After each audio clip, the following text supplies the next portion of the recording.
Pitt's into it. She's way into it. She's totally useless. Now you sound like Mom.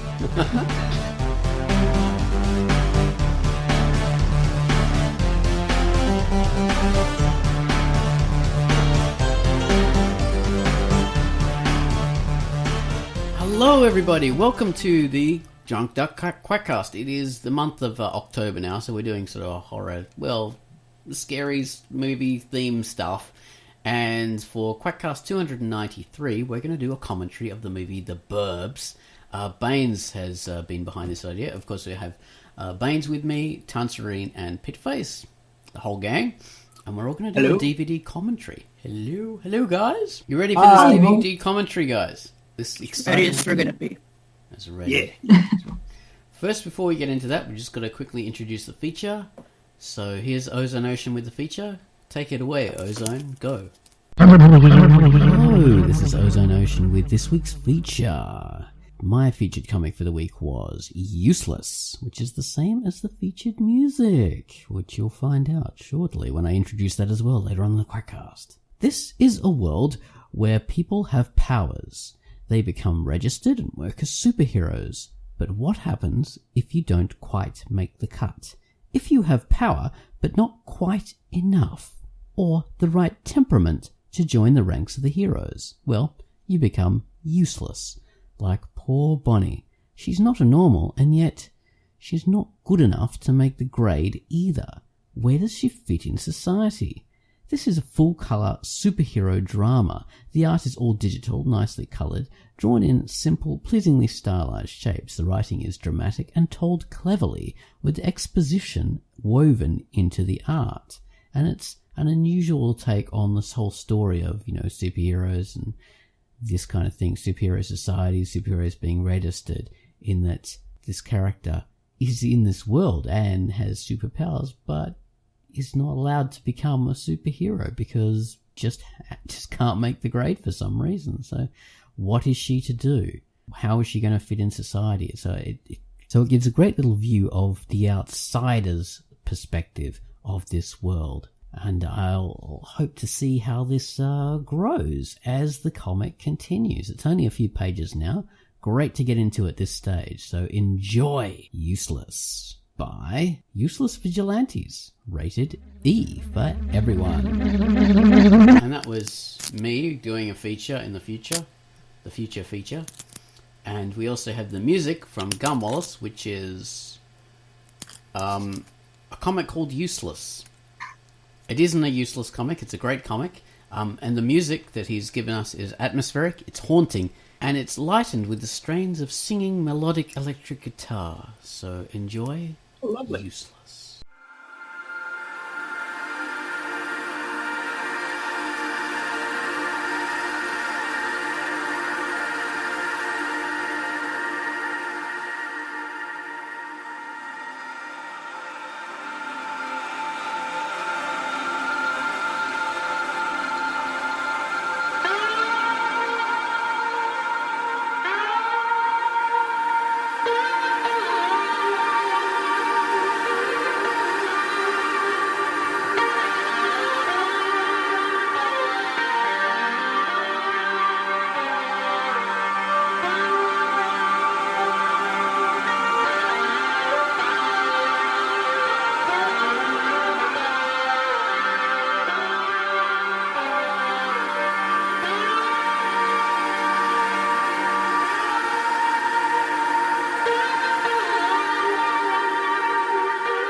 And that was the feature by featured music by Mr. Gun Wallace, Useless. Check it out. It's a good comic. Alright, so, the Burbs, you guys, we should begin. Let's all press play. And burb it up. So where we are, if anyone out there is following along, we're on the Universal logo, so you heard the music.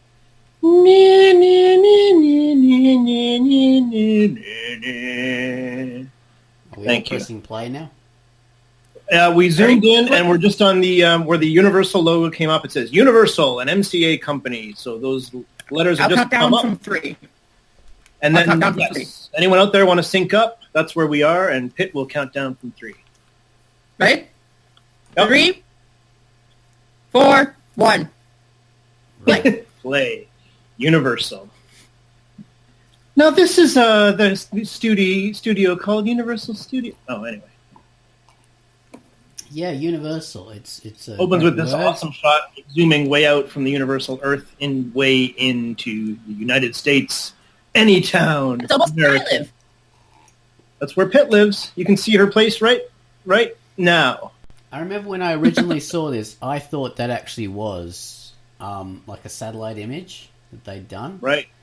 Yeah. Obviously, that image is made up of composite photos, and you've got a certain level of zoom in a photo, Right. and they just are zoomed out. They zoom into it to a level, and then you go to the next photo, and then you zoom into the next one, and then you finally get to the camera crane shot, which is the final shot, and then they go down and then go to the house, so they change the perspective. It's very Oh, nice. I remember like the first time I watched this when I was considerably younger, I thought that all of America had houses like this, and Yeah. I did too. we did. Exactly So many like this. It'd be cool. We're always like this upper, would you call it upper middle class or rich or whatever? Like Pit Face. Suburban. Yeah, I always thought Middle that's class. what it was like there too. that would be middle class. Pit Face Yeah. lives in a gigantic big house like that. And Yeah. I do, Servants. actually, yeah. It's my mother's house, but it's, and actually, And- it's funny because and- she was making a comparison. now go on. She was making a comparison to us in the house in this movie before, too. I'll say it later on in case anybody's listening who hasn't seen the movie, so. Well, we have to be spoiler. It's all spoilerific because it's a commentary, so you got to watch the movie first, and Yeah. So feel free to spoil. And spoiler Well, alert. so we live in a big house, and well, you just saw the light on in the basement anyway. So we live in this big old house, and a lot of times the rest of the lights are off. My stepdad will accidentally leave the light on in the basement, and it'll look like that. And so whenever we see it happening, we imagine that there's bad things going on in our old house. So The Colpex? Is that what they were called? The Clopex. Clopex. yes, Yes. Not a Clopex. And this barefoot thing, like for us over here, this is so alien. Like to, walk out without any slippers on. Mm. Yeah. I think that would be the scariest part of this whole life.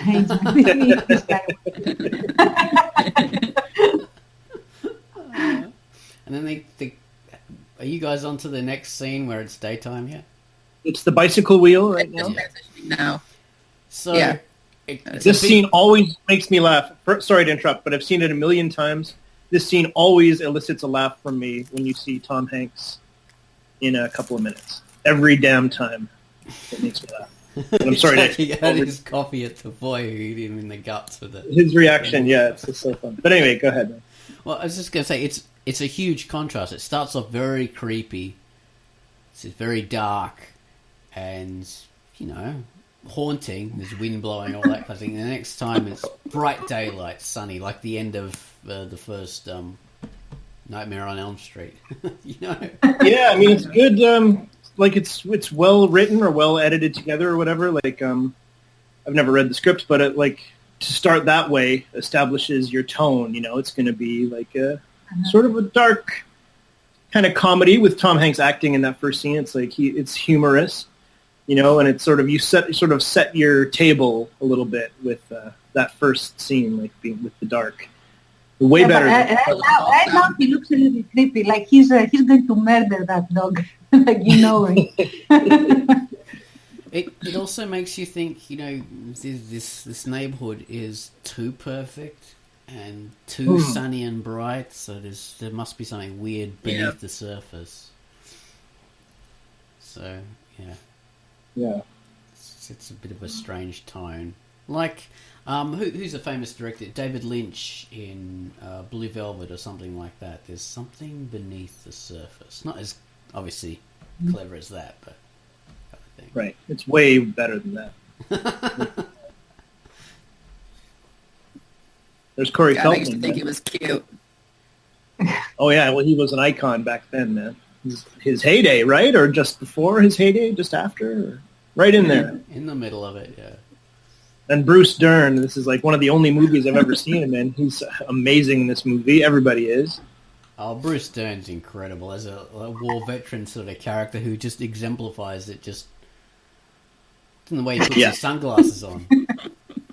That's Wendy And the way Shaw, that goddess. Loved her. his wife hands him the flag is. Yeah.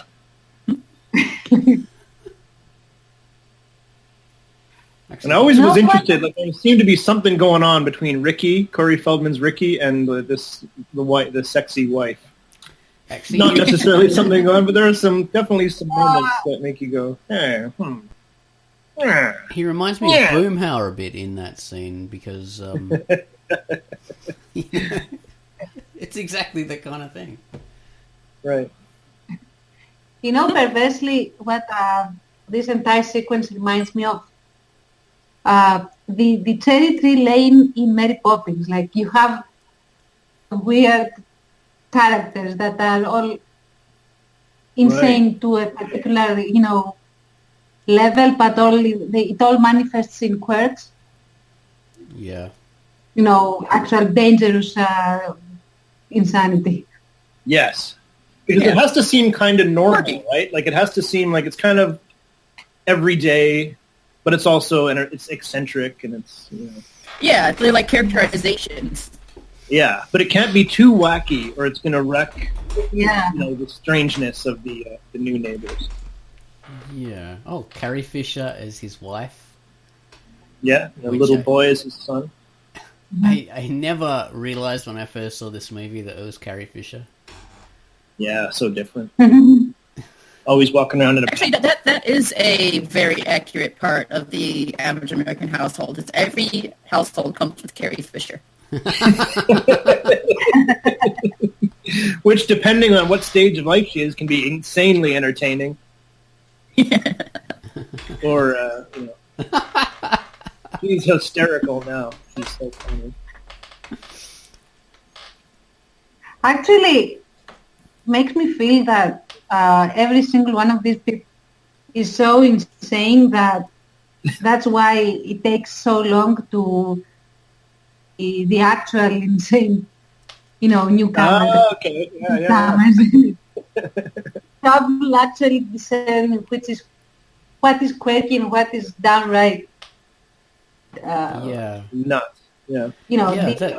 That's the whole point of the film, isn't it? It's discerning what is in their imaginations compared to what is really external to them. Like, is the character just so bored and just bored that he's imagining all of this, or is he like interested in nothing because he's, I don't know how you would phrase it, but he's, we're setting up here that he's sort of burnt out, and his wife's scolding him for just wanting to sit around the house all the time and like watch the dog poop. It goes back to what you were saying again earlier. I think you were saying it's about the town being too perfect. Yeah. Right? Yeah. Exactly. And this guy is amazing. He's so funny in this movie. This is the neighbor coming in with an air rifle, I think. Or a BB gun or something like that. Rick Dunkman just passed away, I think, like a year or two ago, actually. Oh, really? But he was in this, and he was really funny in Groundhog Day. He was one of the hicks that Bill Murray drives around with, and they drive towards the train and stuff like that. And I haven't seen him in a ton of other things, but I think he did quite a bit back in the day. In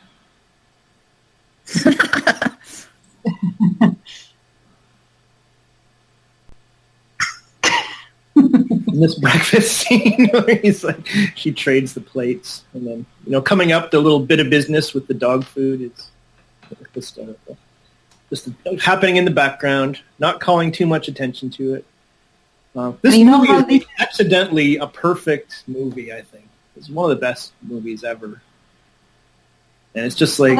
this movie is like before terrorist things and stuff, because if anyone was shooting off a rifle, any kind of rifle in any neighborhood, right, it would pass so easily. Yes. There's a Twilight Zone episode, I believe, was the first, called "The Monsters Are Due on Maple Street." Okay. It reminds me of that, where it's a suburban street like this, and it's kind of very similar to this, and they become paranoid that there are aliens among them. Strange things start happening, strange lights from each house, and the whole neighborhood ends up kind of killing each other. Like they grow paranoid, and they suspect each other, and like all of their friendships, quote unquote friendships, fall apart, and they end up kind of going insane on each other.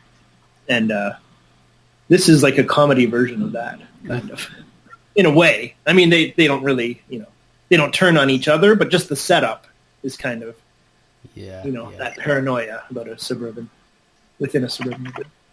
Yes. Of course, we should mention the antecedents to all this was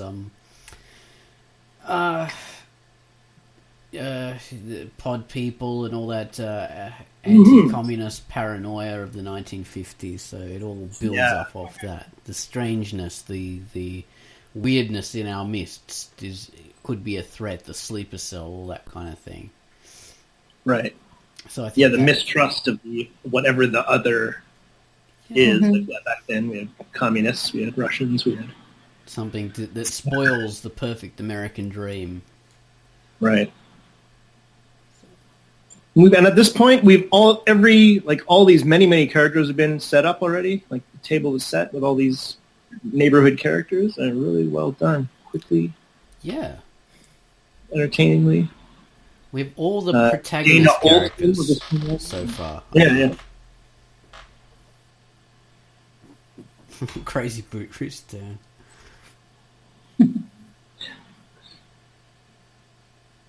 I guess he's going to eat that pineapple. I don't know what's going on there.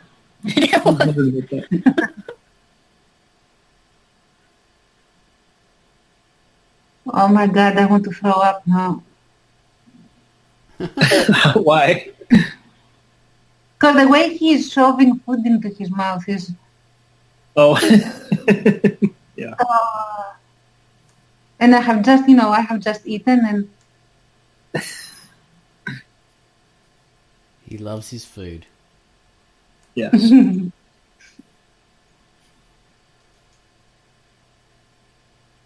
I think I'm just a few seconds ahead of you guys.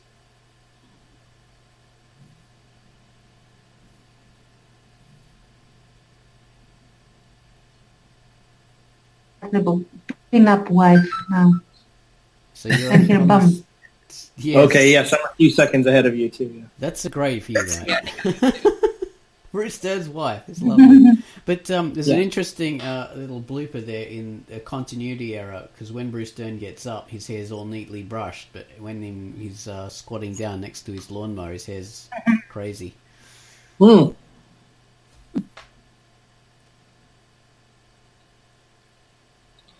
Movie's directed by Joe Dante. I think his best movie by far, but I think it's one of the best movies ever. But he did Inner Space with Wendy Schaal. The sexy wife was in that as well. He uses a lot of the same actors. He did Gremlins. He was the director of that. And, lots of other stuff.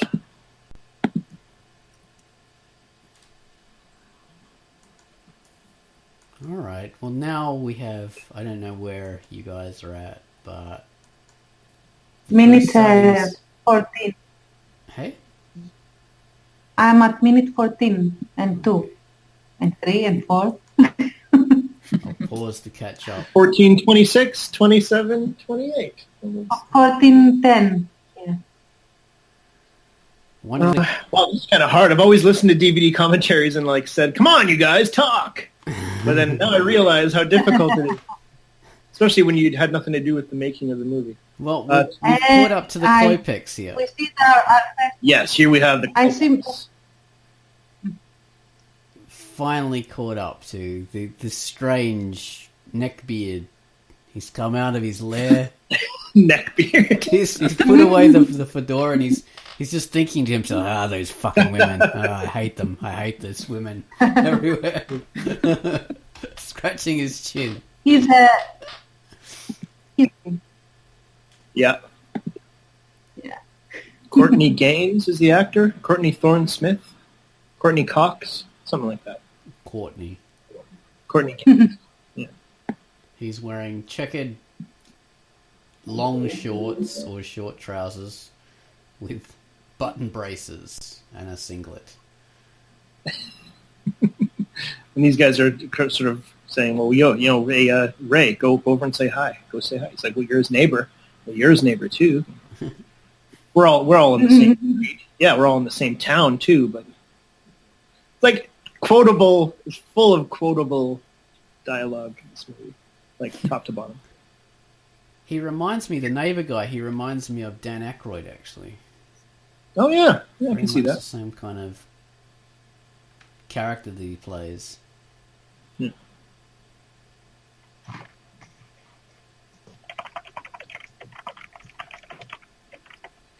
So, in this scene, they're all basically neighbors watching neighbors. Yeah. But not being connected. It's only those two who have a connection. Everyone else is just watching. Yeah. And this is the first sort of playing with the cliche of the zoom-in camera as it sort of flashes to all of the denizens. And they're all making assumptions about everybody else. Yes. You almost get a feeling of a showdown approaching, which it is, but it's got that almost that Wild West feeling, you know? Yeah, exactly, yeah.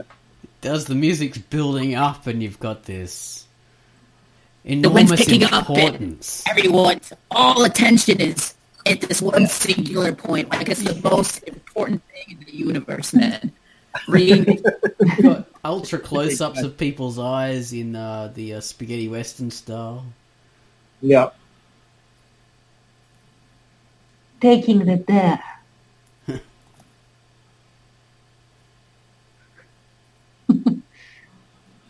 Good stuff. Tom Hanks, a great I've never actually heard him talk about this movie ever, which is kind of weird. Six on the numbers. Yeah. But I think this is, he's done some amazing stuff, like all his Academy Award-winning stuff later on. But, to me, this is, like, my favorite role of him. You know, he's the everyman, but he's also, he's entertaining, but he's normal. You know, he's a comedian, too. Yeah.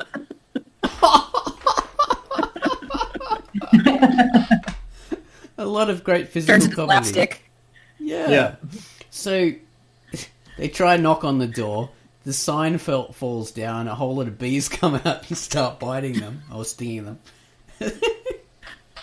He runs out, and Bruce Dern comes out with a hose and falls over. Yeah, yeah, Pratt falls. So the whole moment's built up massively. They're gonna knock on the door and actually talk to the weird Klopeks, and that was totally disaster. Yeah.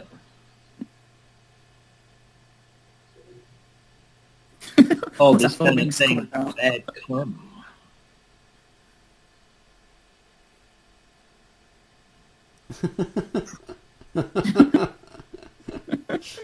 What's Bruce Dern's character name? I'm just going to refer to these people as their bloody... His character name? Rumsfeld? Rumsfeld. Oh, that's a good name for a gun-toting weirdo.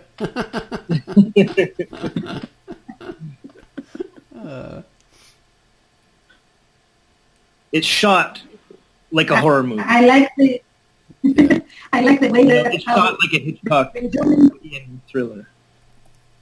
On the guy's head, but really they are edges the boobs.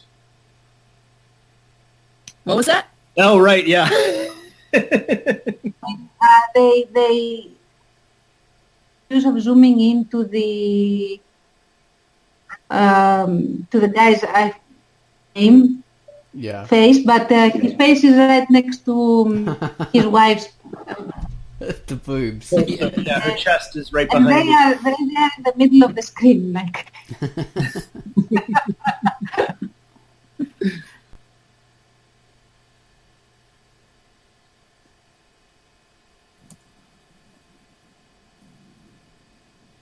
And here's a great sort of creepy scene that they tell Tom Hanks about the sort of legendary guy decades ago who went crazy and murdered his family and stuff like that. And really nicely goes back and forth between comedy and horror, or at least, horror-ish. They keep that balance so perfectly. And he mentions the movie The Sentinel here. Oh, this was, I think, one of the first times I ever saw a movie talk about another movie. Like the characters in the movie know about movies. I liked that movie, by the way. It's very slow, but it's got some eeriness, and I liked kind of the premise of it, the old man sitting in the window guarding the gates of hell. And Yeah. it's cool. I must see that. Actually, Sentinel. Feldman's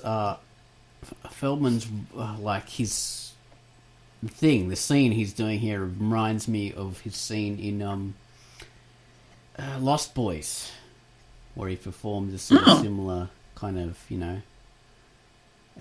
character. He was informing the main character of right, myths and all that kind of stuff, and also being someone who they'd get to go after people or whatever, that kind of thing. A secondary role who enables and it's sort of an exposition kind of character. But also secondary in action and everything. Right. He must have done it at about the same time too, I think. He looked the same. Or maybe he just always Lost looks Boys the same. I don't know, this is like 86. Lost Boys is 80, 88 or something like that? Okay. I think something like that, yeah. Right around there. Yeah, Corey Feldman, man. Stand By Me. And the movies. And he was in that Friday the 13th movie. That's what I actually, Baines. 80. This is 89, The Burbs? Yeah. Oh, really? Oh, okay. I thought it was 86. Okay, so 89. So this might have been right after Lost Boys then? Right. Lost Boys 87. But he was huge star. I was a fan of his in the 80s. Dream a Little Dream, which is a very unusual movie. I always liked that. And everything I saw around when I saw this movie. Yeah, everything with Corey Haim. Yeah, all the Corey Haim stuff. Two Corey. License to Drive. They didn't do much good together. Lost Boys was probably their best.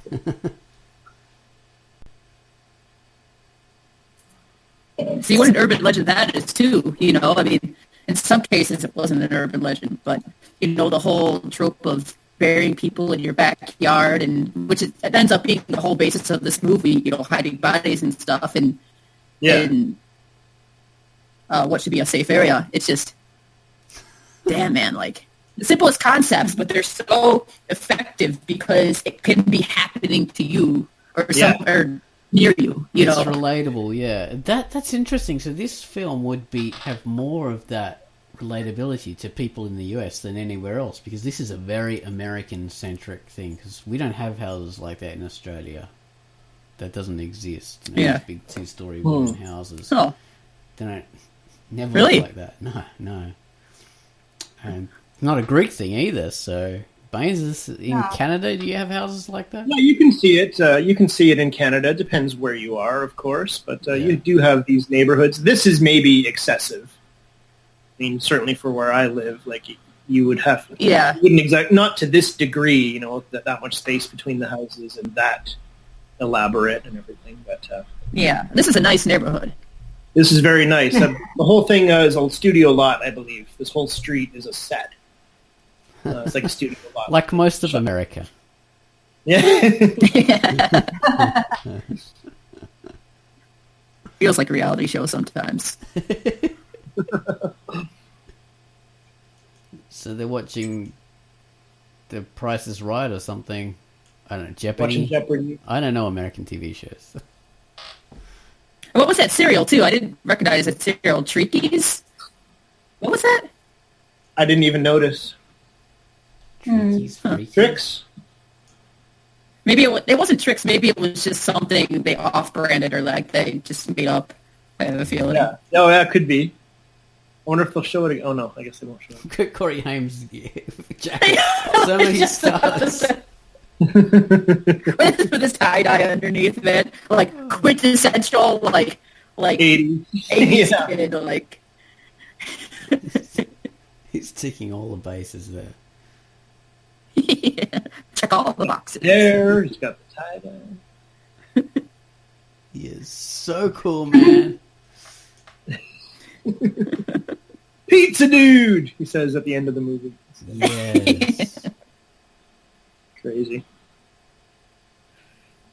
God, I love this street. Did anybody ever do that? Watch game shows and write down on pads and stuff? Got involved in a game I'm show? sure people did, man. I'm sure people did. I didn't, but I mean, yeah. But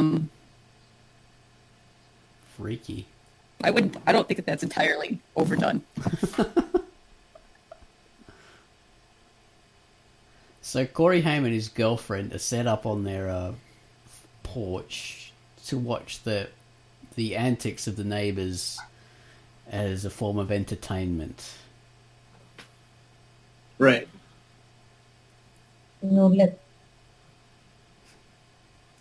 As they all go about their crazy activities. God, look at the infrared scope. That is old-fashioned. It's got a huge infrared light beam on top of it. Maybe just tiny little things like that would date this movie. There ain't much, man. And some of the fashions, Corey Feldman, of course, but these guys are all older. Like, this movie could pretty much come out now. Nobody would be using, like, why would they use cell phones? Like, it's not that kind of story, So they don't really need it on the same street. No, it's it wouldn't invalidate amazingly the action. timeless. It's, Yeah. Or the internet, that wouldn't have to be involved. Maybe looking up urban myths and things, but it wouldn't really lend any more detail to the story. Yeah. Which, I mean, that's pretty, that's really something, man. Something that can be, it made sense then, it makes sense now. Whoa. Yeah. Lightning. I love the light effects. Yeah.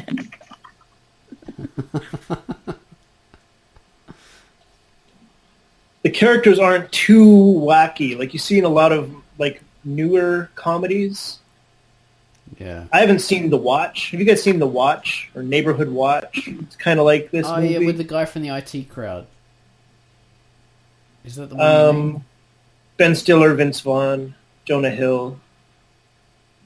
Yeah, and the guy from the IT I haven't crowd seen it, but is in it seemed to be very much along these lines, and it looked to be like a lot more jokey, a lot more wacky. I should have watched movies like that to see how they're shot now. I mean, what I love about this, like I sort of said a little bit earlier, like it's shot like a thriller, like a paranoid thriller, and then the comedy is there. It's not really shot like a comedy.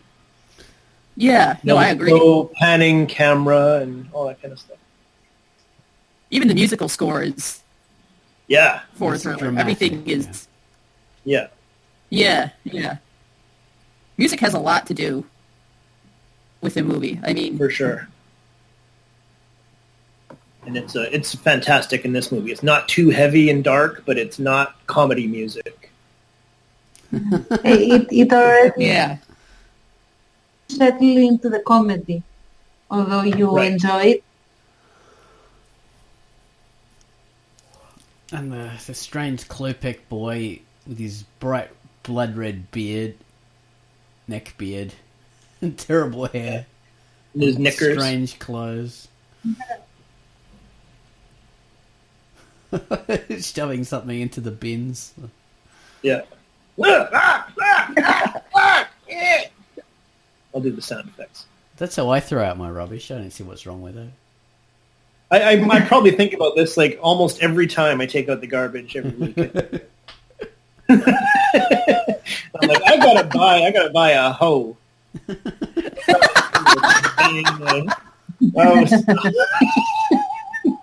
And then later I think about that. Really beat that garbage into the bin there. He's murdering it all over again. Okay. Right, we're back after our intermission. And we're still watching the Burbs. I went to the lobby and I got a large popcorn. And I hate popcorn. But you just gotta do what you gotta do. I got 2 liters of Coca-Cola and I dumped it all over Baines's lap.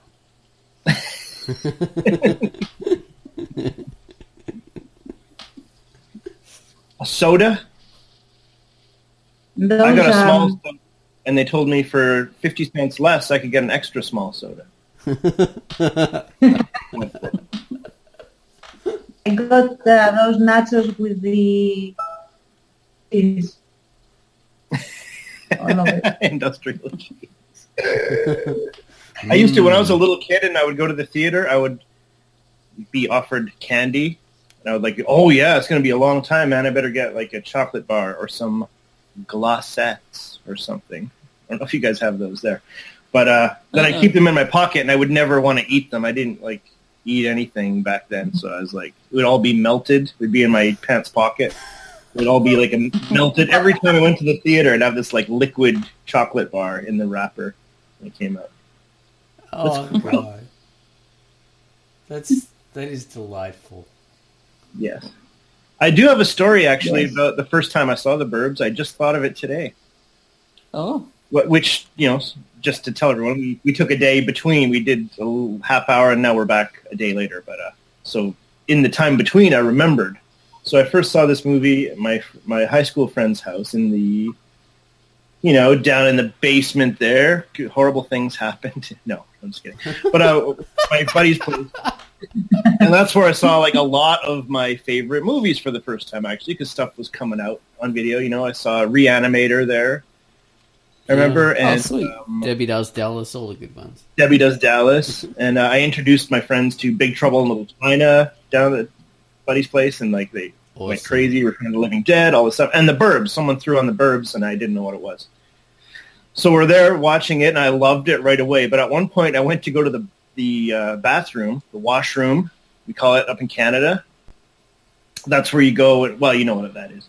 So I went to go to the washroom, and I'm walking through the guy's basement, and it's like an unfinished ceiling, you know. So I walk into the little laundry room that leads to the bathroom or whatever, and I walked into a beam, like my head hit a ceiling beam, and there was a nail sticking out of it, like directed at my skull. So it was like a little edge of a nail sticking out, so like a nail stuck in my head. Oh, dude. Yeah, and I had like a little hole in my head for like a week. Oh. Wow. Weird. And that's why I love the Burbs, because it caused brain damage, and I got fixated. That's not a good story. Self-applied That's lobotomy. a horrible story. Exactly. Yeah. And it's weird. Like, it was really scary. I was like, is something like horrible going to happen to me? I never told anyone at the time because I was like worried. I gotta be a man. They gotta suck it up. I gotta be a man. Maybe it was that. But maybe it was just like, oh man, like what if I have to go and get surgery or something? What?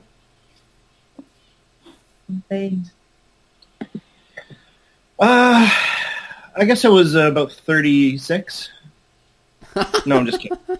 I was like, I think I was 16. 15, 16. That makes sense. Yeah. You poor butt. So you're an inverted unicorn now.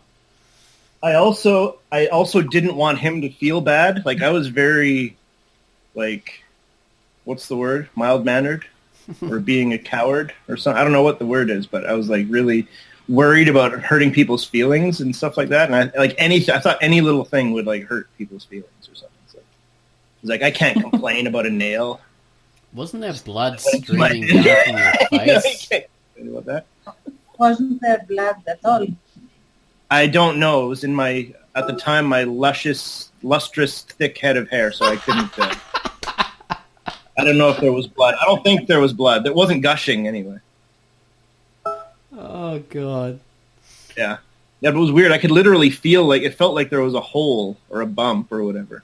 So it was so odd and weird, and I was watching the Burbs. Oh, jeez. And now, every time I watch, I have to drive a nail into my... I don't know. That story has an ending. Your Pinhead the Starters edition, hey? Exactly. Yeah. So this is an awesome scene. The garbage. This is classic, unforgettable. Yeah. You run out to the garbage thing, and you have what's that dude's name who's in Gremlins, and he's a Joe Dante actor, that older fellow there, and then of course Robert Picardo from Star Trek Voyager. Oh yeah, Dirk. That's him. Yeah, he's in a Doctor from lot of Star Joe. Trek. He's in other Joe Dante movies too. He's in when he Inner still Space. had hair. Yeah. Oh, that's so cool. Bruce And Dern. that little dog went on to be in The Facts of Life.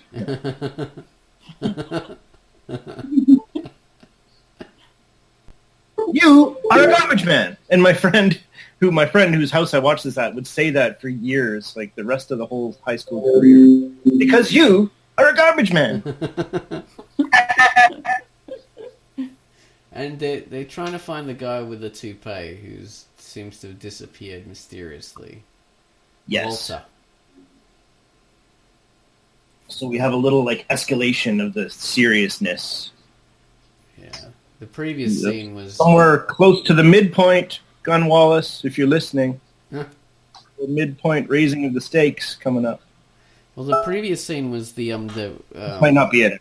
Everybody was looking at the Klopeks digging in their backyard in the mud and the rain. That's right. So yeah. That was the whole. This is after that, so that's why they're so suspicious and wondering where the Walter is. Yeah.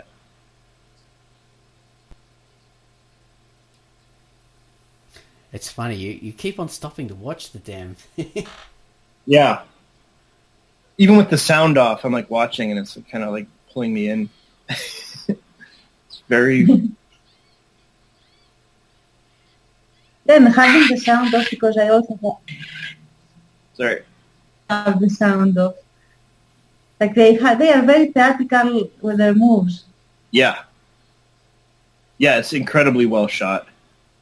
The it's kind of the panning camera and the so many great shots. And like we were saying before, it was it's shot like a thriller or a sort of a horror Or a western. or a western or a romantic comedy or a musical period piece or a sci-fi slapstick. Yes, Or- the most common genre there is. All right, everybody, let's get out of here now. I'll go with your go. It's my Tom Hanks impression. This is back when Tom Hanks was good. I like Tom Hanks in these stupid comedies. He's so Yeah, me funny, too. man. Yeah, he's such a funny guy. This is what I used to really like him in Splash as well. Yes. Yeah, that's his first movie, I think, or his breakout or whatever. Was it? Volunteers might have been first. Was that first? Oh, But the yeah, Dungeons Splash- and Dragons one, that was early, but that was a film. Oh, right. I'm not TV. counting Dungeons and Dragons. How about the man with the one-red shoe, with a single-red shoe, something like Yeah, that? yeah. Yeah, Big, all those kind of ones. Yeah, Big was huge. That was his sort of star making. Well, Splash, I guess, was his star making. But Big kind of put him over the top. That's such a great movie. One of It's my massive. favorite ones is Joe versus the Volcano, which not many people Oh, like. yeah? But I love that one. That's a very odd movie. Yeah, I've seen it again recently, and I still love it. It's still a great film because it's so weird Yeah. and fun. But classic Tom Hanks when he was still good, before he wanted to be Mr. Serious. Does he do? I guess the comedies he does now are sort of like romantic comedies, like very soft kind of. I haven't really seen those, but Well, I think he has really grown out of the comedy style that was this fresh and this upbeat, and I think his comedies now are usually more trite in a sense, I think. yeah. They're more what? What was the word? Trite. Ah, yeah. Yeah. Mutilations. Everything Rick Dunkerman says is funny. Like every single thing in this movie. Yeah, The incubus, the succubus, mutilations. I want to kill everyone. Satan is good. Satan is the bell. Jesus, Baines, that's incredible. You really have seen this a lot. It's very incredibly memorable dialogue and delivery of that dialogue. I haven't seen this since I first saw it. When did you first see it? Did something get stuck in your skull at the time? I think it was when it came out in 1989. So. Oh wow! Yeah. Long time ago. Long time ago. When the world was young. Yeah, we all had mullets like Corey Haim in this film. Corey Feldman. Corey Feldman. Feldman, that's it. I had a hairstyle exactly like him in this film.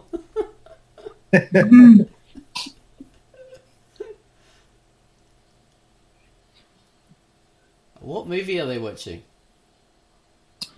That was a good question. Is it a real film? Oh, there's nudity. I think so. Is it Haxon? No. That was older, I thought. Poltergeist now. No, not Exorcist. No. Exorcist now. Now it's The Exorcist, yeah. And his quiet reaction to it when it's so fun. Texas Chainsaw. Now it's Texas 2, actually, I believe. Ah, yes. That scene. Have you seen that, Pet Face? What was that? Oh, Pit Face bases Texas her Chainsaw life Massacre. around that movie, Baines. How could you ask that? I didn't hear any of that. She's a horror buff. Well, he was just watching Texas Chainsaw Massacre 2, which I remembered last night. I was thinking about it and wondering if you ever saw that. Right up your alley. You know, I can't recall. I've seen the first one, but I can't recall which ones. The second one is After one that, with you know what I mean? Dennis Hopper in it, and at the beginning it's the girl in the radio station, and the two guys come in, or the one guy comes in at first, I think. It's like this creepy dude comes into the deserted radio station as she's getting ready to leave. He's like all pale and weird looking, and he's got a wig on, and he keeps heating up with a lighter. He keeps heating up this piece of wire and scratching his head with it. It's I got maybe like a fraction. It's very scary, and it's right up your alley. You know, I think you'd love that movie, part 2.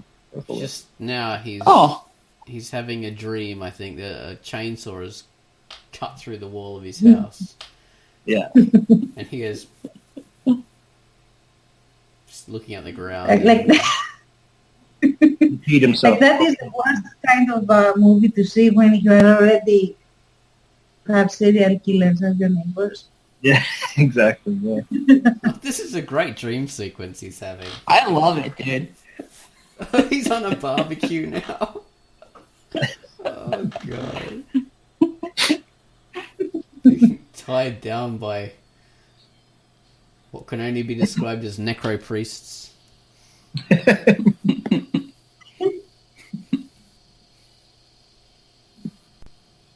Isn't that a giant barbecue?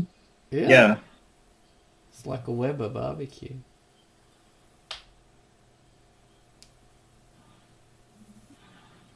The dog's got an axe in his head. Oh, that's hilarious.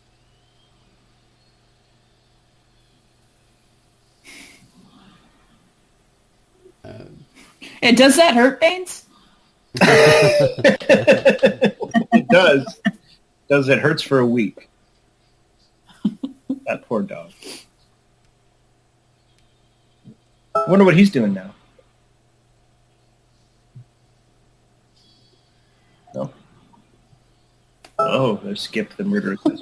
This is a good horror scene. There is Brother Theodore, who was this wacky, I don't know, what was he? Was he a comedian or an actor? Or I remember he would be on David Letterman all the time, way back in the day, and he was nuts. He'd like yell at Letterman and stuff like that. He was such an unusual dude. I think he was sort of a stand-up comic, and this is really the only thing I've ever seen him in. But we'll see more of him, of course. So he wakes up to watching that neighborhood guy on the TV that Americans love. Mr. Rogers. No one else knows about, apart from Americans. Mr. Rogers. we had a little That's bit. That's why we are the wise nation. The neighborly people that you are today. Always changing their shoes. All day in the neighborhood. When I first saw this, I had no idea the context of that. I thought that was a made-up show, that no one would ever... Oh, really? ever do a show like that. It was just too ridiculous. I thought, yeah, obviously that's just a made-up thing for this movie. It can't be real. It has to be fake. But, yeah. Reality is frustrating. This is an amazing, such a funny scene where they're acting like kids who want the little boy to come out and play. This next shot. Yeah. Look at Bruce Dern's hips. They're huge. Childbearing hips, That's right. And this little look back, always, there you go. Always those subtleties. I guess that's what makes this work. I think maybe it's what makes this like a great movie, you know? Like, I think one of the big things is like the actors' chemistry. All of them. Yeah. I think I read somewhere that there was some improv going on. Like they worked on it quite a bit to get their, like, all the little backs and forths and the little character subtleties, the little quiet. Oh, really? Like behind the scenes, behind the scenes, or just like under their breath, quick lines, or like outside the script, little moments. Yeah. I don't know. I don't think there's been like an in-depth like documentary on this movie, or even a commentary other than this one. Yeah, the first one. So you've got the DVD. Somebody should do it before they all die. Oh man, I wish they would. Even just the director to do it. And yeah, Rick Dunkman has died. Tom Hanks, I don't think, would do it. He's never mentioned this movie, as far as I can tell. That's weird. It's not like it's a bad blot on his. But I did read something from Joe Dante, the director, who said, like, this is the movie people love. He's like, it's got a huge cult following, and he goes to screenings and Q&As and stuff, and he's like, and this is the movie, like, it's always like a full house, and like certain people ask him about this movie like, all the time. So yeah, weird that even a commentary from him would be great. Yeah. Yeah. I have the DVD. Like the entire time we've been watching this, I can't help but always feel that the Cloppet house is really beautiful if you take away all the, the abuse. Like the house itself is really, really beautiful and rather big. Yeah. And it really strikes me that they are in a really beautiful house that they have turned into a horror show. Yes. Right. Yeah. Basically. Yeah, with bright green, lush lawns and, lovely garden and everything. And yeah, it's just... Oh no, they've got a femur. Someone's thigh bone. Oh, yeah. I loved this scene. Yeah. Just how it stops everything. Like, shit's real now, man. Yeah, exactly. A human. I haven't seen it and how they don't see it at first. Like, he keeps throwing it for the dog to face. Yeah, he doesn't even notice what he's throwing. It's obviously plaster. They're holding it to the screen. You can see it's plaster. It's like got modelling clay all over it or something. That's clay from being buried in the earth, ozone ocean. Ah, all right.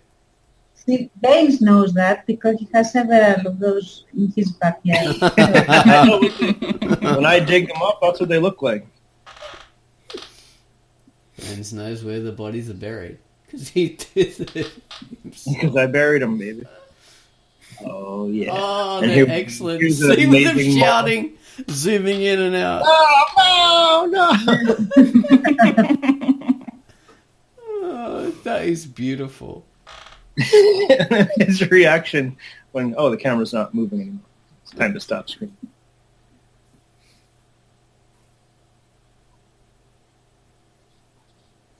So they think, well, we don't have to catch people up on the story, but they think that note, that art, and Rumsfeld slipped under the door came from Tom Hanks. Sent the note saying, I know what you've done. Yeah. And here, the way Tom Hanks runs away in a minute here is so damn funny. The beautiful thing is, as we keep on saying, it's got this air of menace, and they're worrying about this guy might be dead or whatever and everything, but it's so beautiful and sunshiny and in this beautiful house and everything, which contrasts extremely with... It's like it becomes a false security kind of. Like at first it's almost like, well, nothing can happen here, but the more you find things happening, it's like, like a false security. Not even the sunshine can protect you. Yeah, exactly, yeah. Yeah. Comfortable suburban. Actually, that makes it even more creepy, I think. I think so too, yeah. Yeah. And I like the fact that it is set. It does this with this nice, bright, shiny kind of thing, rather than a lot of these other films that work so hard to set up the dark, gloomy. They cross the road and everything goes dark and gloomy. The road is all wet and everything. Go back and forth, it's like visiting the Addams family. It's a good observation, dude. Yeah. That's a really good observation, actually.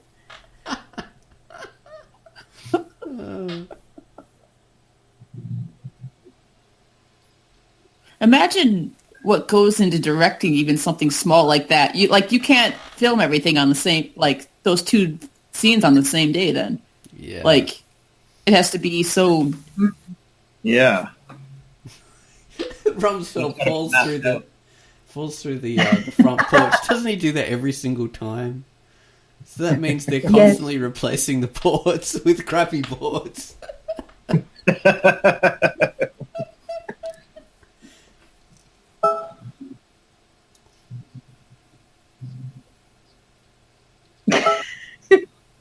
He has probably gathered up everything from the porch.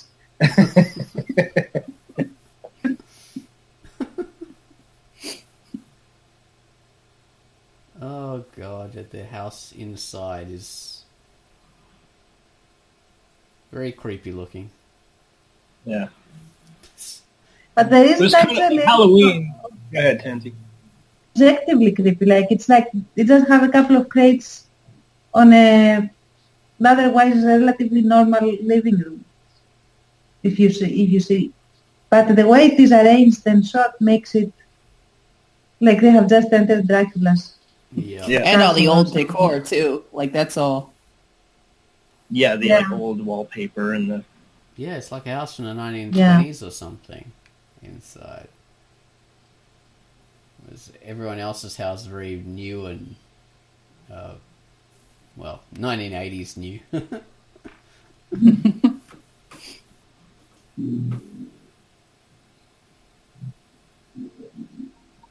Look at the shadow of the noose in the background.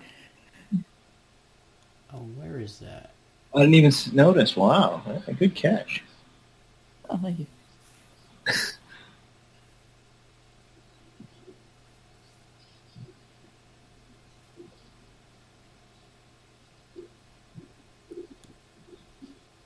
That's what I'm going to be like when I get old.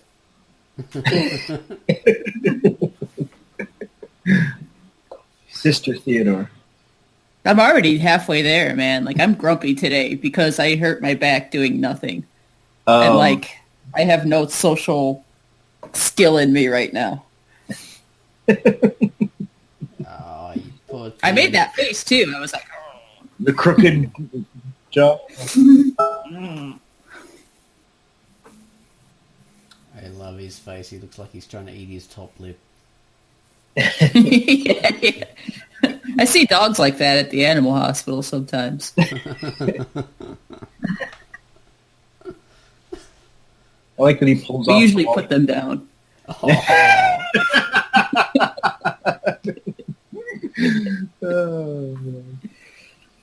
You evil person. I'll tell you. Pulls the wallpaper off.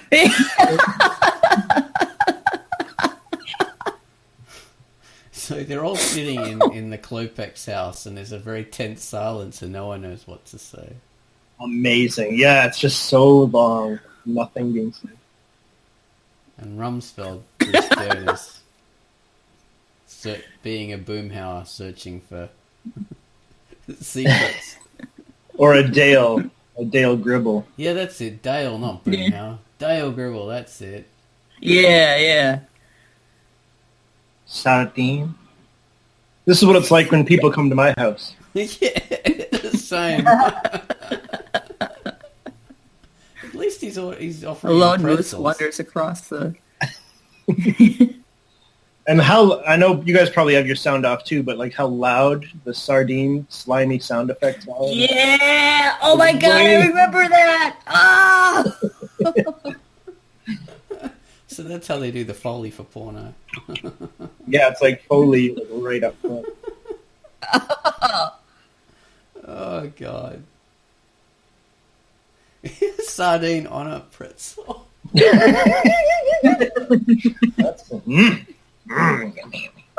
And how the guy is looking at him while he's eating. Oh, God.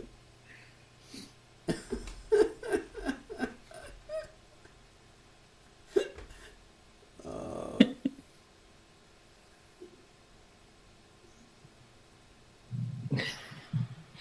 It's like when in other movies the explorer is in the type and he has to eat an insect or something like that. Or the eyeball from the pot. Because it's the best bit.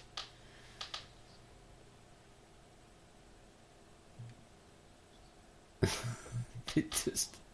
What the hell are they meant to be doing?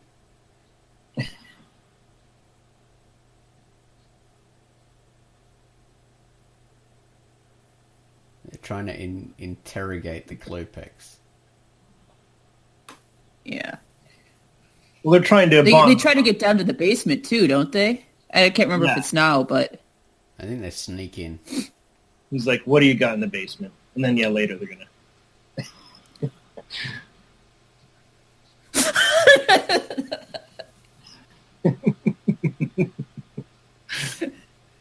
Oh, he's trying to spit out the fish. That's what he was either doing. Sneezing or he's having a reaction or something.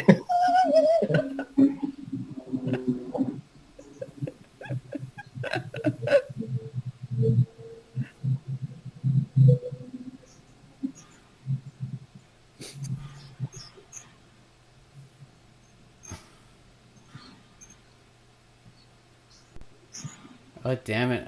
Silence again. It's so good. I guess I love what you were saying about the normal neighborhood and the normal environment being used to sort of be a contrast to or enhance the horror. That's kind of one way to do horror, right? I mean, the original Halloween does that, Psycho too, before that, like where you have a normal, regular old suburban street that's a lot like this street in Halloween, where it's like the environment everyone knows, and that's where, and then that gets invaded. Or you can go the other way where it's like it's an unusual situation or an isolation in the woods or, out in the backwoods or the highways or something like that. Or some kind of like odd alien environment. When you try to make the normal environment creepy, that like really, I don't know, it doesn't work as well. You don't have that contrast or that familiarity or whatever. Yeah. It's done very well here. Oh, look at them work with the silhouette too. That's always an effective technique. Show someone's shadow. Yeah. Shadow getting bigger and bigger. Every time I look at Carrie Fisher, though, I think of Princess Leia, so...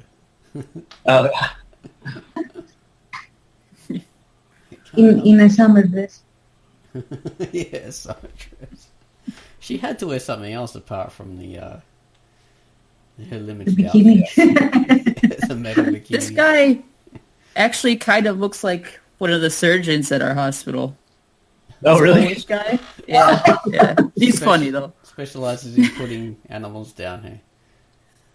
Oh, geez. He told me I could come and watch one of the surgeries sometime. He's like, really? Are you put off by blood? And I'm like, wow. I don't know. He's like, well, you should find out because it's too late when you're in there and then you hit the floor.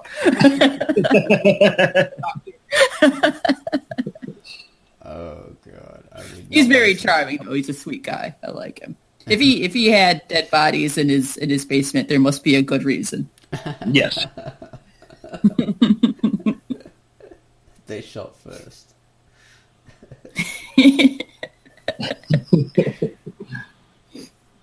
You were trespassing. You became a cowboy. That actor is Henry Gibson.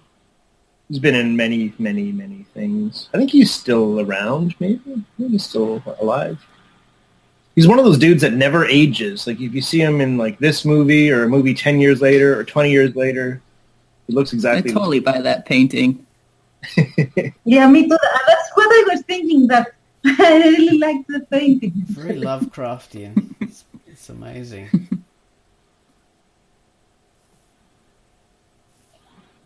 Oh. Sugar substitute.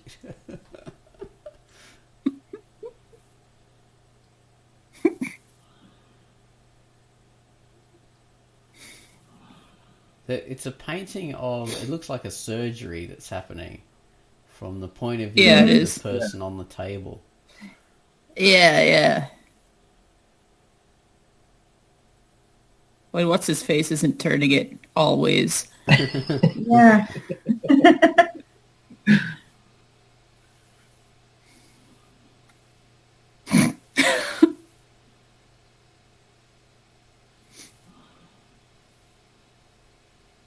Oh, God.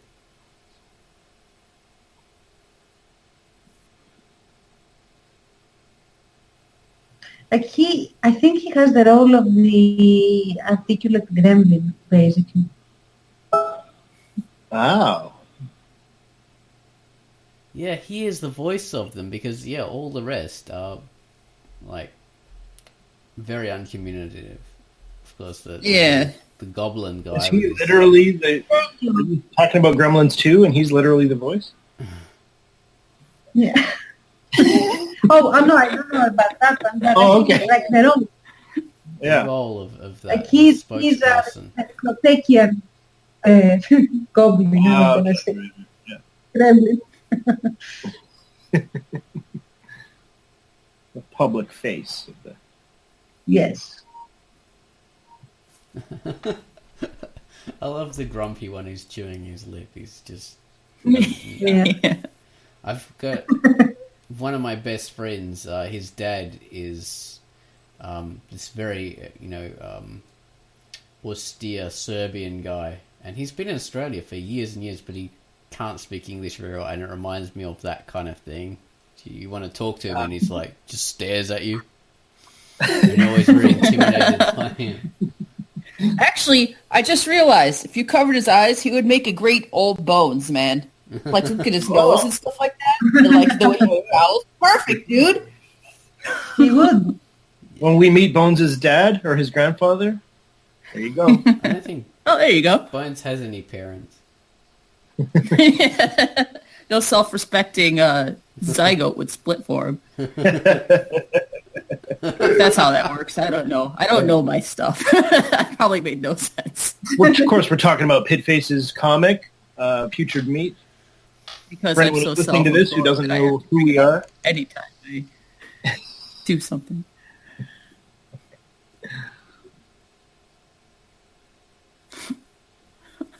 Oh.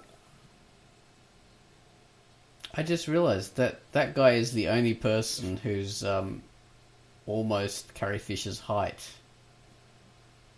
Oh, yeah. She's Yes. so tiny. Yeah. You don't realise how small she is.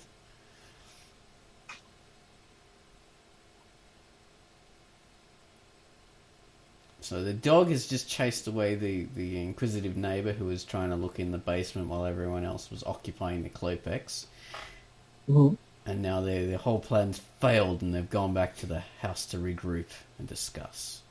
And at the dinner party, Loudly they referenced the Naps, who were the neighbors who lived there, who were not very talkative either, who didn't even say goodbye when they moved.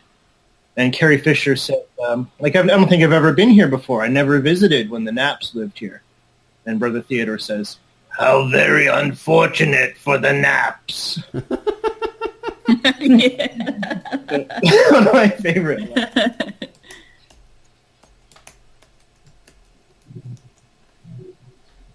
I like this shot, through the bars of the banister, the stairs. rail. Exactly. Yeah.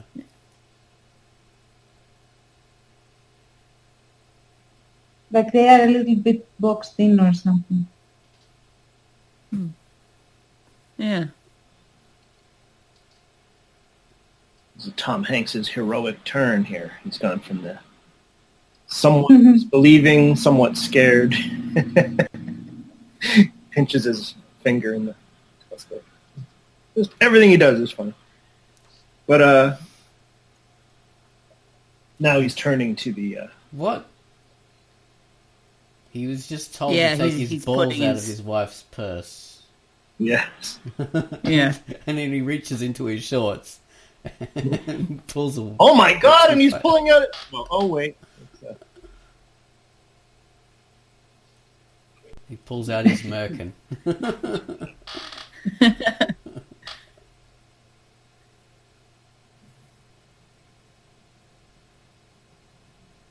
So the toupee that he's found is proof that Walter disappeared. Yeah. They killed Walter. At least they think so. Yeah. What a disgusting thing that is.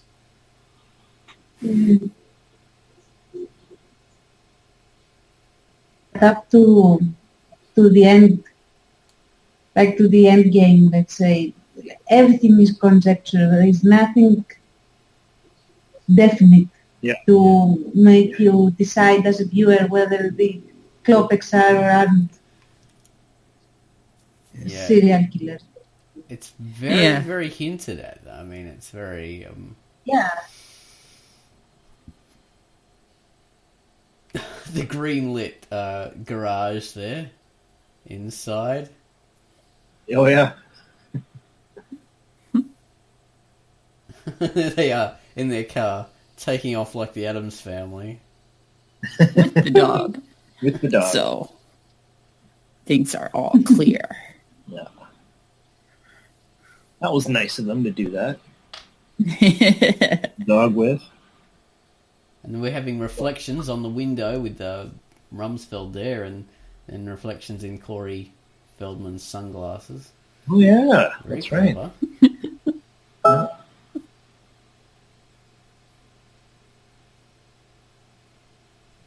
Now it's on, they're going to go. The road is always soaking wet. What's going on with that? Yeah. Maybe People it's watering from their- all the spraying of the lawns. Yeah. They have mega sprays on their lawns.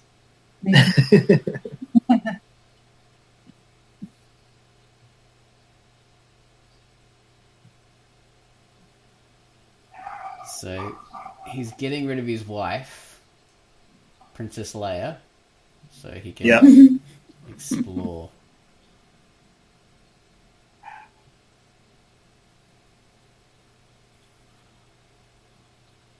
Getting rid of them for the weekend. Everyone's got dogs in this film. White picket fence. Yeah. No.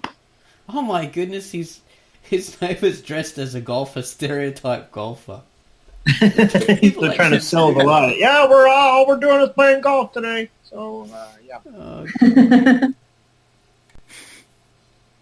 They do send him away to be with cousins the son hates. He mentions that. And then when at the end, of course, Carrie Fisher comes back and the son's not with her. I guess she left him there. oh. There's another mystery. That's what they can follow up on in the Burbs too. The sequel. The son's really the mastermind of all of it. Yeah. It makes sense to me now. And here's Dale Gribble dressed up in his... Yeah. his All right, Hank.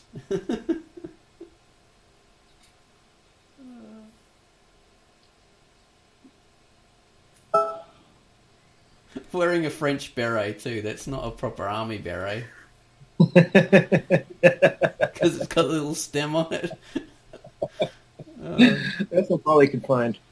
Actually, I thought that there was some kind of something What? that's supposed to be part of. Some kind of uniform. It's Oh yeah, it does fit with the military, some military division. No, it's a French beret because it's got the stems. They don't, for military ones. They're small, and they don't. Oh, okay. They don't have a little stem on. They're very kind of sloped on one side and everything. Oh. There's no way this plan can go wrong. Right? No way. He's at the moment. The neighbour is going to cut the electricity, and he fell off the power pole as you'd expect. Yes. What's his name? The neighbour? I Art. keep on forgetting. Art. See, I've got a million names for Rumsfeld, Bruce Dern, Dale Gribble, but not for Art Weingarten. Okay. Yeah, Art Weingarten.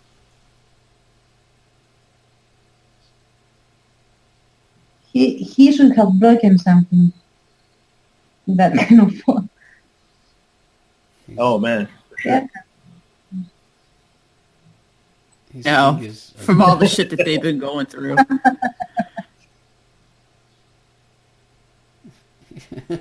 the fingers on his gloves are all burnt off. His feelings are hot. And so Corey Feldman isn't involved in any of this. He's just watching it Yeah. as the audience proxy, I suppose, marveling at the weirdness. Yeah. Do you know he's gonna go to his friends at the arcade and tell them all about it? Like, guess what, man? You never believe it. And Charlie will be like, oh, shut up, dude. You're so full of shit. He'll be like, no, really? That sounds like Corey Feldman. Dude, you're smoking too much shit again. You gotta stop. We're worried about you. Oh, God.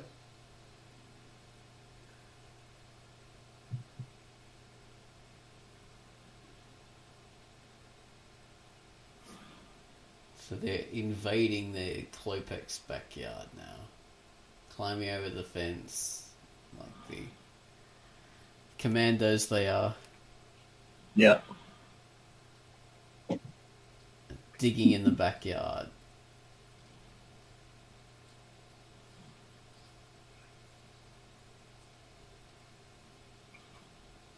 I like this shot with the American flag on the right.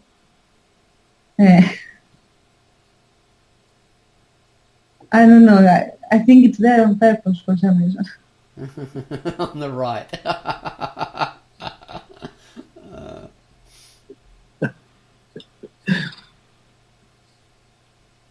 Great crane shots. It's really clever. Like aerial and then coming right down and then moving. That's amazing. Super fluid. Yeah. Like, it's so good you don't notice it, you know, unless, like, you're looking at that kind of thing. Yeah. Thinking in those terms.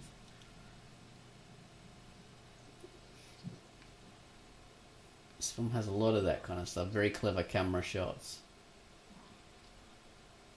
Oh, God. He tried to pull out his credit card to help him open the door, and they're all melted together.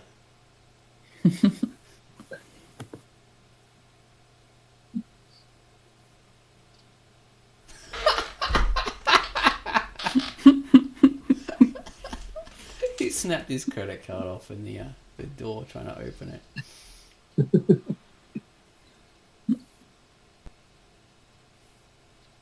Alright, so they're breaking into the Klopek's house.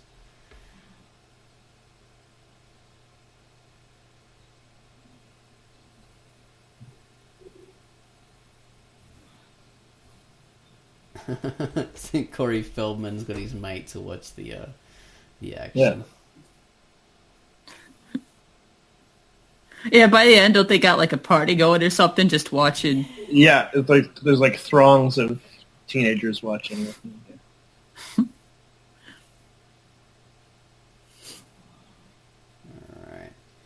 They're investigating under the stairs. Ugh. Now we have a little Dutch angle going on. Now we're getting horror. Rats. Oh, look at those cute little rats.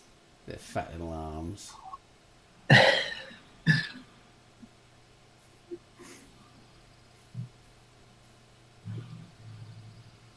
God, look at that guy's hair. That's a mega mullet. Shit, look at it.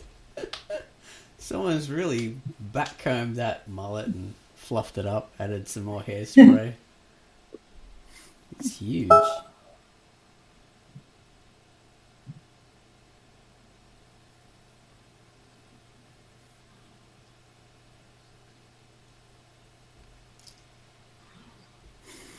Alright, now they're in the basement. Yes, now we're getting to the Look at the nitty-gritty. Medusa head. No, it's a manticore or something on the furnace. That is awesome. Oh, yeah? Yeah, this crazy-looking furnace kiln thing. Now we're into the weird. It must have been cool looking for shit to deck this house out with for this movie. Yeah.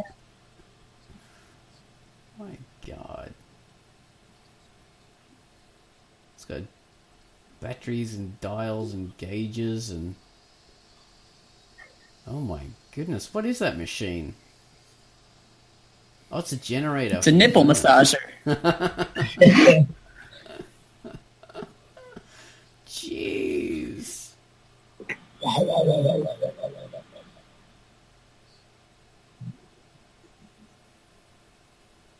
It's a huge crematorium kind of thing they've got in the basement there. Yeah.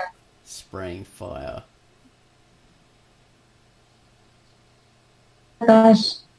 That's why they haven't found anything in the backyard, because they're burning all the bodies. Oh, and there goes Bruce Dern. His gun goes sliding off the roof.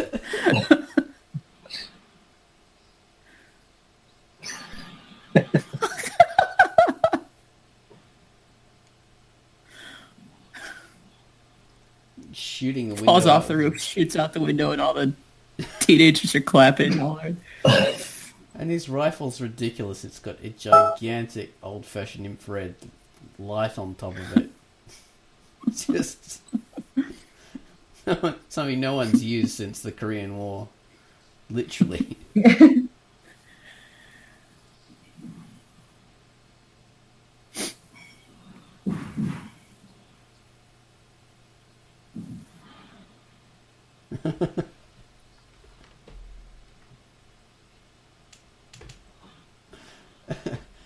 So the kids are still having a party there.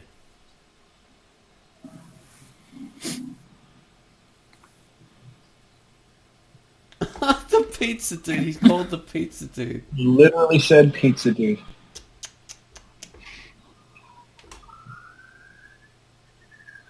Beautiful, typical Corey Feldman.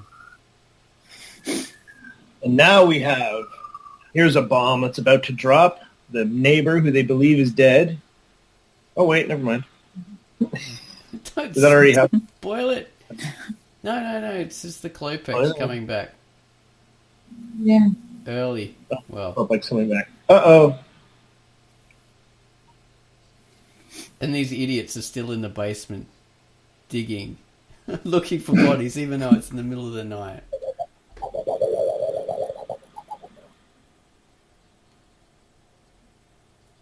The Klopex have seen that there's somebody in their basement from the lights on, and they've pulled back out again to do God knows what. And So they've been discovered. This idiot Ralph Doggo is meant to be watching has not alerted anyone.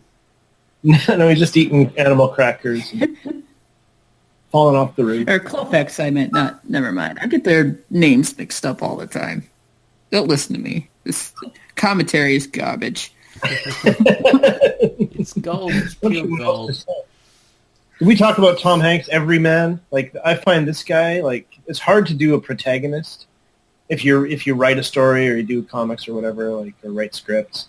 Like, to do an everyman protagonist who's not, like, boring and hateable. This guy to me is the template. Like, to be a normal guy, but he's still funny. He's still like to be funny, not to be boring and hateable. Yeah, exactly. Yeah, like if you have the supporting cast being sort of wacky and funnier, like, and having the guy at the middle be normal, it's like it can be tough. I find, at least with kind of the stuff I try to write, like it's tough to make that. The bomb. Here's the bomb. Yeah. Walter, is that his name?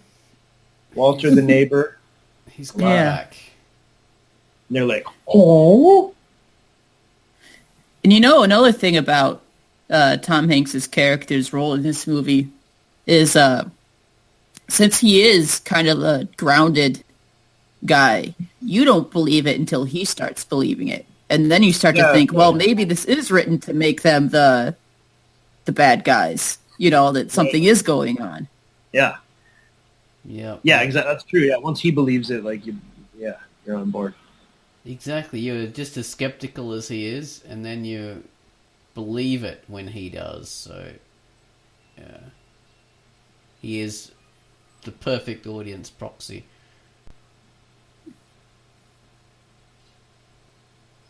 And stunned by Corey. I wonder if he did that. Probably. That'd be pretty tough.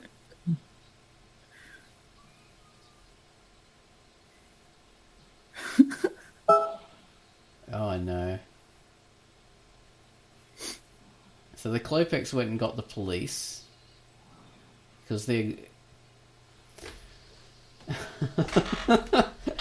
Oh, I didn't realize it's coming to the end here already. I thought there was a bunch more to go for some reason.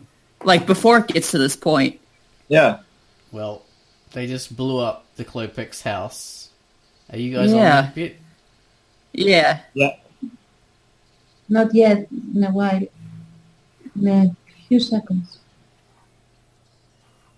So Tom Hanks hit the gas line when he was digging in their basement. And they just cowardly ran off. And the house exploded. Well, I would cowardly run off too if I had a gaslight. It was No, that's cowardly. Fuck out of there. Well, I was thinking for a second that they should have put out the furnace or something, but yeah, they had no choice. You don't have time to do that. No, I'd be heroic and try and save everyone in the house and everything. Jeez, I don't know about you guys. We're cowards. Yeah. Oh, here he is. He did stay in the house. He didn't run off. There he is. He's coming out. Yeah, this is what a great scene, him coming out. Oh, yeah. And watch him coming down. His eyes all swollen up. The heroic music and the... Oh, it's so good. And his pants. This is where this emotional investment in these characters, like when you realize you've had an investment in these characters, because you can't just watch this scene and be like, oh, well, you're just like, come on, dude, like, stay on your feet, like, you got this. Yeah, exactly. You're rooting for this guy. Yeah, you love him. God. Half his hair's blown off his face. He's got one eye. And his wife's back as well with the dogs. And no son. Like you said, Baines. Yeah. The dogs ate him. Well, that's right. She's got the dogs, but not the kid. Yeah, something What weird else going do you on. feed them? Maybe he's sleeping in the backseat. Yeah. So there's a huge crowd of people around the Klopex house. They've already got the emergency tape around. It's ambulances and police cars and fire hoses.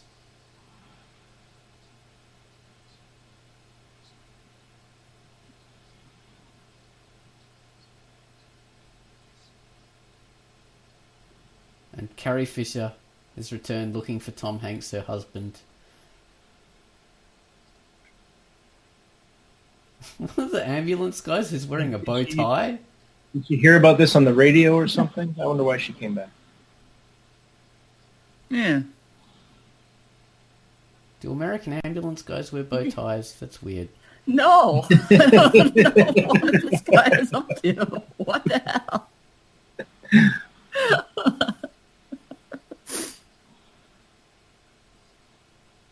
Maybe he's a news guy. I don't know. Strangest things. You can't tell with this movie, man. He might very well just be an ambulance guy who wanted to wear a necktie one He day. went past again. Oh, yeah. Alright, so it's the aftermath of the disaster. The whole thing's fallen apart. And they look like vandals that have destroyed the family's house. Yeah. Exactly. They've caused all this destruction. They cut off power to the whole block. They've blown up this house. And he says, on top of it, we've got your neighbor says he's got a ransom note from you saying you've kidnapped his dog.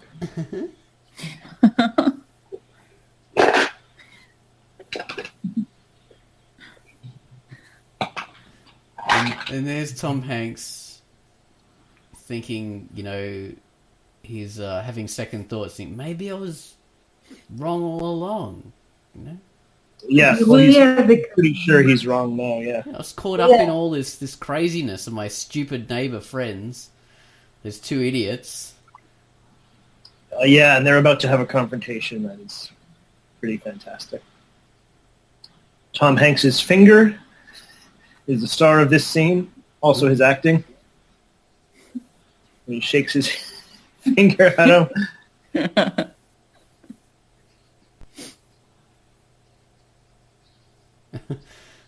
He's defending the Klopex now. He's like, yeah, they're a little odd. He's making a good point here. That's what the theme's about, about like mistrust of people who are different and sort of the... And you think this is how the movie's going to end, but... Yes. It could end that way, couldn't it? Because it's a good ending for it, We were the crazy ones all along. It was us who were the monsters. Yeah. Us perfect. And that's the monsters the monsters are due on Maple Street. That's kind of what it's about. Like, they destroy themselves. Yeah. It's through paranoia. So that's the theme, but you don't really want a comedy to end that way. It's a good twist, though. Emotionally, you don't want that. Like, that's not the ending you want. So what they do end up doing is pretty awesome. You want me to move?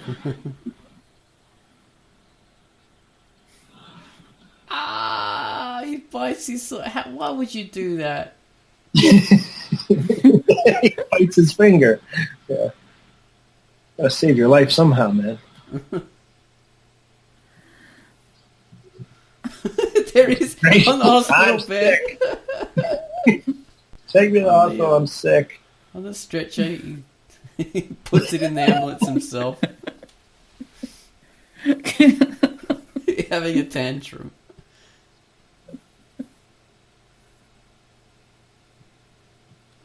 He's so animated. He was always so great at tantrums. In all his films, he used to do a tantrum scene, I think. Sure, yeah.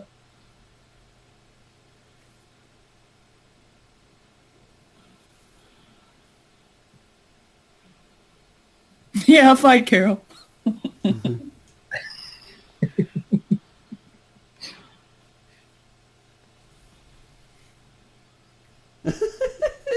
You imbecile, you some moron!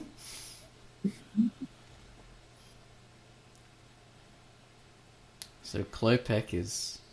Now this, you can, starting from this point, there's an alternate ending. You can see it on YouTube. Yeah.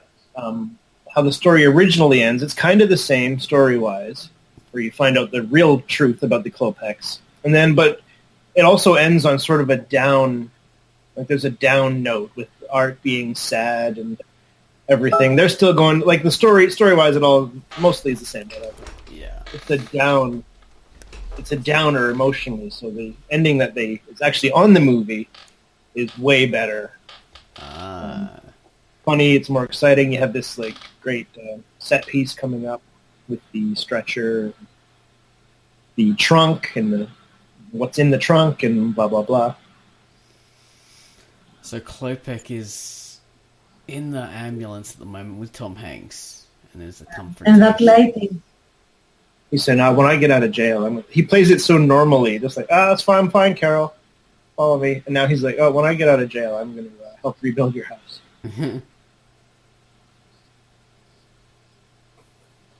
You saw my scars.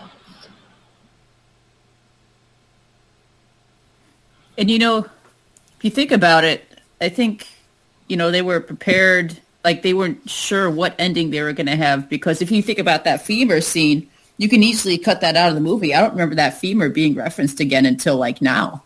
Yeah. If I'm right. Yeah, it could have just been, they could have left that out, and it could have been... Like if they wanted to change that ending. Yeah. Yeah. How he's slipping on that glove as he's talking, like really quietly and smoothly.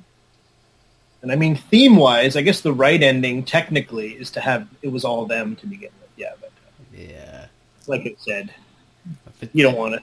That's not how you want the story to end, really. I love how they wait till the end to reveal that they really are monsters. Yeah. All along. Yeah. Exactly the monsters you thought they were. Yeah. Gotcha! Hi.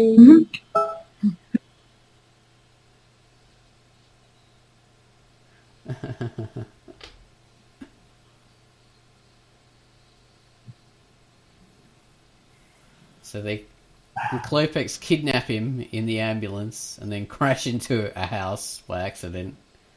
And now we find out what that is? I don't remember. He's got the Wilhelm scream? Yeah.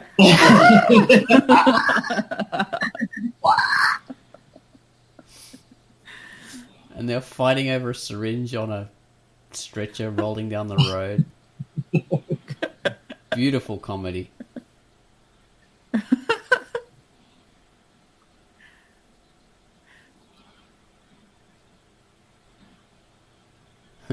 Pizza dude. Citizen's arrest. And that cop is Ron Howard's dad. Oh, really? Yeah. Wow. Oh, it looks like him, doesn't it?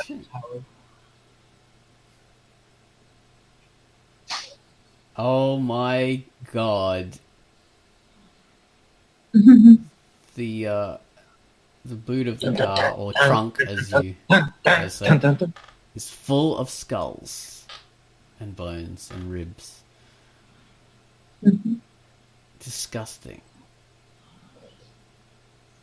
Makes you wonder though why they were carrying this around. It's true. Why are you carting those around in your trunk? Now we know why the road was all wet. It's so the grass would be slippery enough for these guys to fall over on. Everything was set up so carefully. They'll be watering their gardens all week just for that.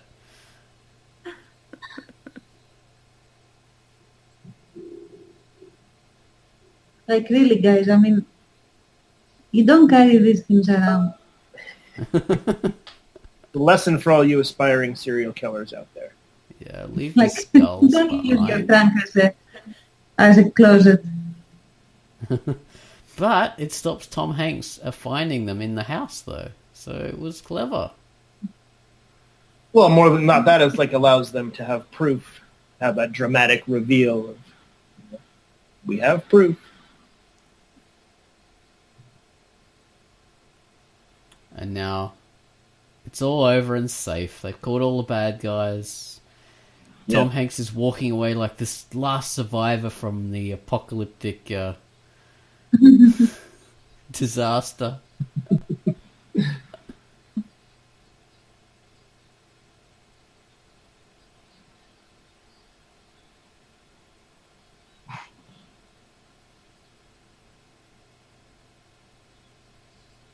And poor Art gets a little comeuppance here. His house is on fire, and his wife's home. But he's more worried about his wife being home than his house. That's right. He's not concerned about the fire. Or the ambulance crashed through the front window.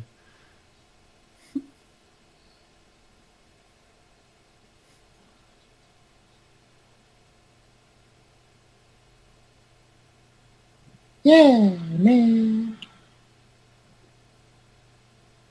What else is there to say about the Burbs?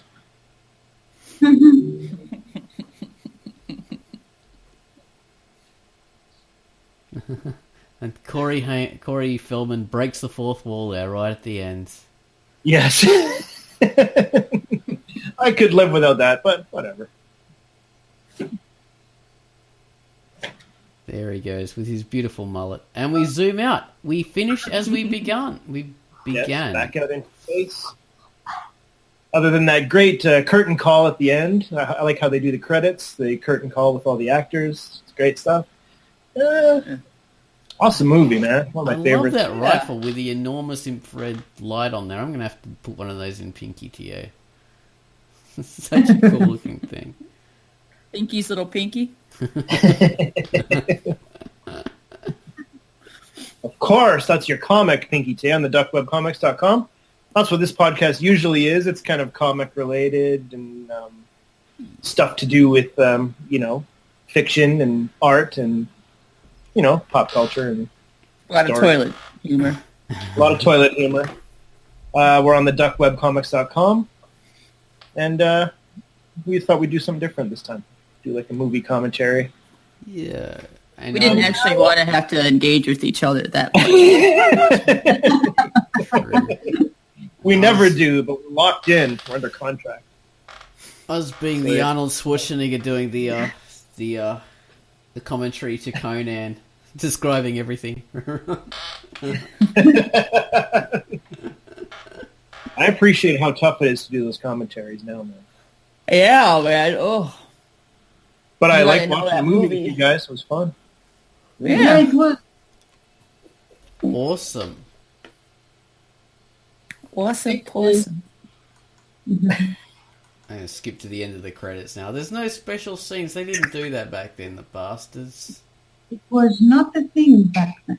You were satisfied with what you were given before the credits. Yeah. So we all got up to leave. Oh, you say a tag?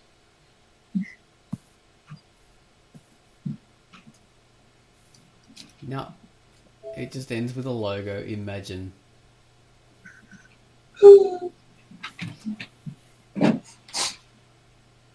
Anyway, we're at the duckwebcomics.com. Who have we been? Ozone Ocean? Captain? Captain Ozone Ocean. Dandy. Admiral Tangerine. Admiral Tangerine. Admiral. Pirate Pitfate. Pirate. Arr, you scurry dog. And I've been Barnacle Baines. Barnacle. Baines, you're a mermaid. I love the nautical theme. Yeah. And this has been the Quackcast number, I want to say 291. No, 293. 293. And again, see us on the duckwebcomics.com. Woohoo! Yes? Yes. Yes. The Duck Bye-bye. or Drunkduck. Bye. Bye-bye. Oh.